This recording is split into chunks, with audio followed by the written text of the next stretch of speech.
Sobat Sensa, selamat datang di Mini Talk kita hari ini. Saya Rosita Putri Umar nih. Dan saya Muhammad Andira Yusuf. Kami di sini mau ngobrolin sesuatu yang canggih nih ya, tapi sebenarnya deket banget sama kita, apalagi yang tinggal di kota Solo. Oke, Mas Yusuf, kalau kita dengar kata sensor tuh mungkin yang kebayang itu sesuatu yang rumit ya Mas ya. Kayak film fiksi ilmiah atau robot-robotan, tapi sebenarnya sensor itu ada di mana-mana kan Mas? Betul banget, Ro. Sederhananya sensor itu merupakan panca indera secara digital. Nah, kalau kita misal punya mata untuk melihat dan kulit untuk merasa, di dunia teknologi pun punya sensor untuk melakukan hal yang sama. Nah, sensor ini tuh yang menjembatani dunia fisik dengan dunia data digital.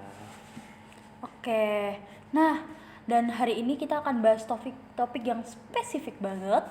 Gimana sih peran sensor ini untuk menyelesaikan masalah-masalah nyata yang ada di kota Surakarta? Kita mau lihat gimana teknologi ini bisa bantu kita bukan cuma untuk pajangan smart city aja. Oke, ngomongin masalah nyata di kota Solo, sebenarnya aku kepikiran nih Mas. Pertama kita kan tinggal di kota yang bersahabat banget dengan Bengawan Solo, tapi kalau musim hujan persahabatan ini tuh sering bikin was-was. Banjir luapan itu masih jadi PR besar nih bagi pemerintah. Oke, benar sekali. Nah, beberapa area di Surakarta itu juga kita sebut saja misalnya daerah Joyotakan, Pucang Sawit, dan Semanggi itu ya kan lokasinya lumayan rendah ya dan dekat banget sama bantaran sungai. Nah, tiap kali debit air naik signifikan, warga di sana juga pasti yang paling pertama selalu siaga. Gitu. Itu berarti masalah pertamanya ya Mas, jadi masalah air. Untuk masalah keduanya itu udara. Sebagai kota yang makin padat tentunya ya Mas ya, makin banyak kendaraan, makin banyak bangunan, rasanya Solo itu makin sumuk banget ya. Apalagi kalau siang hari di area pusat kota tuh. Itu istilah teknisnya itu ada namanya urban heat island atau pulau panas perkotaan, di mana area perkotaan itu suhunya lebih tinggi dari area pinggiran atau pedesaan. Nah, ini nyatanya terjadi di Solo, belum lagi ditambah polusi dari kendaraan-kendaraan di titik-titik macet seperti Balai Kota atau Slamet Riyadi seperti itu.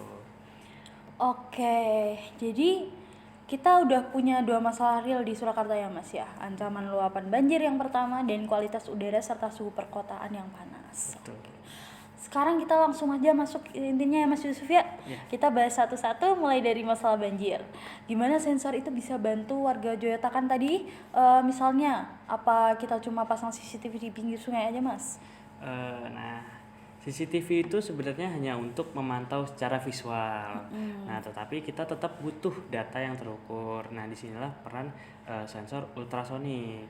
Nah, Ultrasonik, berarti yang kayak suara kelelawar itu ya Mas ya? ya seperti itu.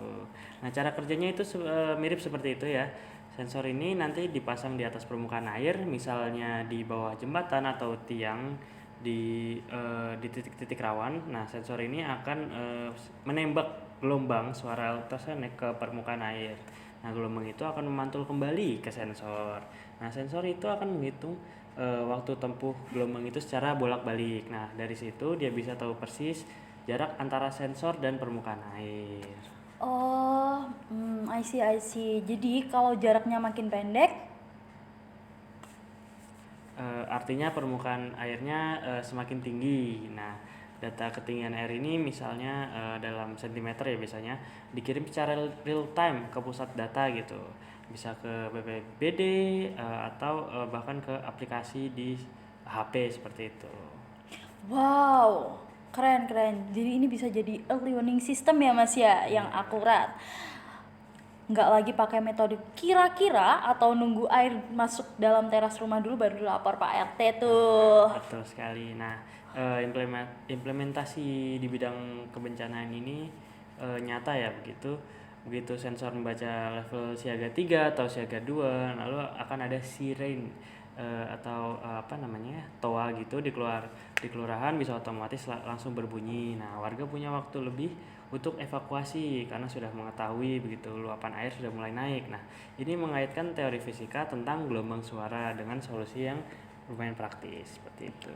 Wah, luar biasa banget nih Mas untuk solusi banjir. Sekarang untuk masalah kedua ya Mas ya, Solo Sumut. Dan polusi udara, sensor apa tuh Mas yang dipakai? Masa iya pakai termometer raksasa kan nggak mungkin ya Mas ya? Ya, nggak juga lah. Untuk masalah ini tuh bisa dipakai paket sensor yang berbeda. Pertama ada misalnya sensor suhu dan sensor kelembapan begitu. Contohnya ada DHT22 atau SHT31. Nah, ini lumayan sensor yang apa ya, mikro lah, kecil hitungannya, tapi akurat untuk mengukur suhu udara dan kelembapan. Nah, yang kedua itu ada kita pakai sensor kualitas udara. Misalnya mengukur penggunakan apa MQ135 atau PM2,5 sensor. Nah, sensor ini bisa mencium kadar gas berbahaya seperti karbon monoksida dari knalpot motor, kendaraan bermotor begitu ya, atau debu halus. Nah, yang bahaya buat paru-paru itu. Oke. Oke, jadi kita punya sensor suhu dan sensor polusi. Terus mau diapain tuh Mas datanya Mas? Ini yang lumayan inovatif ya. Coba kita bayangkan memasang stasiun pantau mini di beberapa titik-titik strategis di Solo, misalnya di Slamet Riyadi ya. Di Slamet Riyadi itu di area Car Free Day.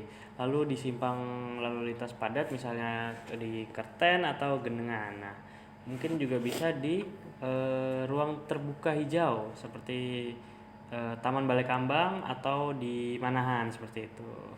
Oke, berarti abis itu kita bandingin datanya ya Mas ya? Nah, betul. Nanti dari data-data tersebut dikumpulkan, nah lalu akan terlihat polanya begitu. Oh, ternyata di Simpang Gendungan kadar CO-nya bla bla bla bla bla. Nah, gitu. Ternyata suhu di Balai Kambang naik atau turun lebih dibandingkan dengan di Kerten begitu. Oke, kalau kayak gitu tuh manfaat praktisnya data itu buat warga atau pemerintah kota tuh apa Mas? Kalau manfaatnya itu banyak ya. Yang pertama itu ada bagi pemerintah kota itu jadi dasar pengambilan kebijakan. Misalnya di suatu area itu lumayan polusinya tinggi. Nah, solusinya mungkin bisa dinambahkan pohon, lebih banyak atau rekayasa lalu lintas. Nah, kalau untuk bagi warga ini, nah dari data yang didapatkan itu bisa diintegrasikan ke aplikasi publik. Nah, lalu warga bisa mengecek sendiri kualitas udara di Manahan atau di Slamet Riyadi begitu. Wah, keren banget Mas. Jadi sensor ini tuh membantu kita membuat keputusan yang lebih cerdas dan berbasis dari data ya Mas ya, bukan cuma dari perasaan aja. Nah, betul banget. Nah, terus dari sensor ini pun masih bisa dikembangkan lagi. Dari data sensor ini misalnya dari suhu, polusi, ketinggian air bisa diintegrasikan dengan teknologi IoT atau Internet of Things, sehingga semuanya bisa dipantau lewat smartphone gitu ya, dalam satu aplikasi begitu. Oke, nggak kerasa banget nih Mas, kita udah sampai di akhir obrolan.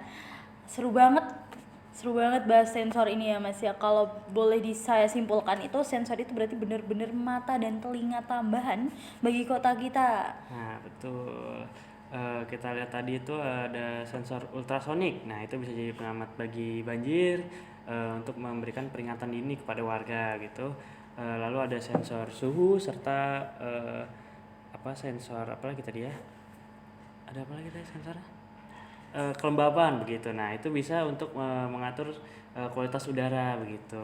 Untuk membuat kota Solo ini jadi lebih sejuk dan lebih sehat dan lebih nyaman juga untuk ditinggali. Oke, berarti sekarang ini teknologi sensor bukan lagi cuma teori di kelas ya Mas ya? Betul. Tapi udah jadi solusi nyata untuk masalah nyata di Surakarta. Nah, harapannya mungkin kedepannya semakin banyak gitu teknologi yang bisa diterapkan di kehidupan nyata ini, mulai dari ide-ide sederhana seperti itu, lalu kita bisa membuat perubahan besar untuk kota Solo ini. Setuju banget, dan semoga obrolan kita hari ini memberi inspirasi untuk Sobat Sensa semuanya. Nah, terima kasih sudah menonton. Saya Rasita Putri Marni. Saya Muhammad Andira Yusuf. Pamit undur diri, sampai jumpa di Mini Talk selanjutnya. Salam inovasi. Selamanya.